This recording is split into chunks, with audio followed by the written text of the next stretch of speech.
teman-teman, ini ada temuan BPK di kami kurang lebih 10.249 KPN penerima bansos sembako yang menurut BPK tidak tepat sasaran karena di sistem administrasi Ditjen Administrasi Umum AHU Kementerian Hukum dan HAM tercatat penerima bansos itu tersebut ada direksi atau pejabat di perusahaan itu. Nah, padahal kami cek mereka miskin, orangnya miskin. Ada yang cleaning service, ada yang buruh. Nah, mereka tercatat sebagai pengurus atau pejabat di perusahaan itu. Nah, tapi realitasnya mereka miskin gitu. Nah, karena itu kemarin saya sudah ketemu dengan Pak Menteri Kumham.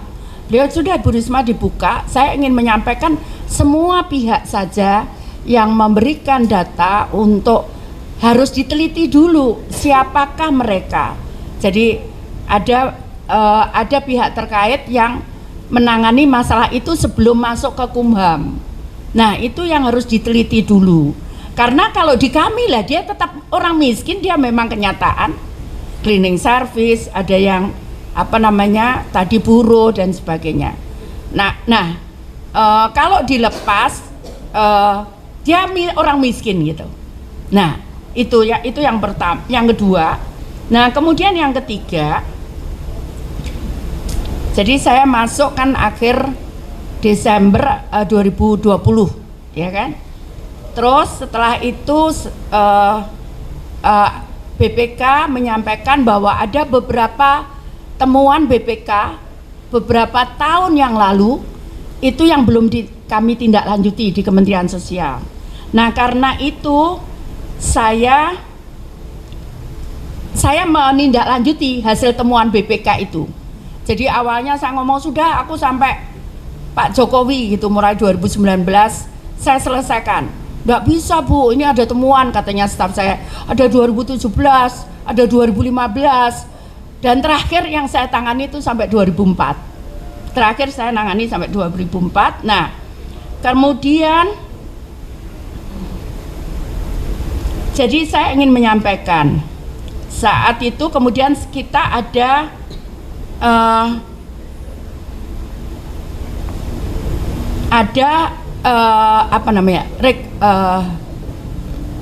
struktur organisasi baru. Nah, di dalam struktur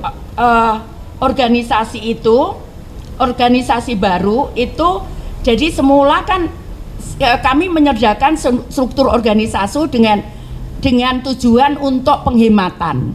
Nah, sehingga karena kan kita misalkan nangani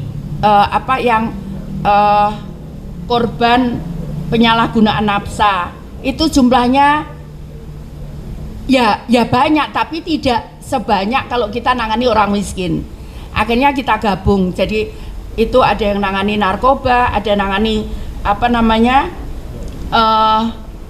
nangani TKW yang bermasalah, kemudian ada yang nangani misalkan penganiayaan. Nah, itu dengan Permensos 7/22 layanan atensi, kita mengamanatkan di balai pun itu multi layanan, sehingga kita gabung itu. Nah, sehingga kalau hasil temuan BPK itu pada tahun 2015 sampai 2017 itu ada temuan dari BPK 2015 sampai 2017 tercantum 12 IPWL.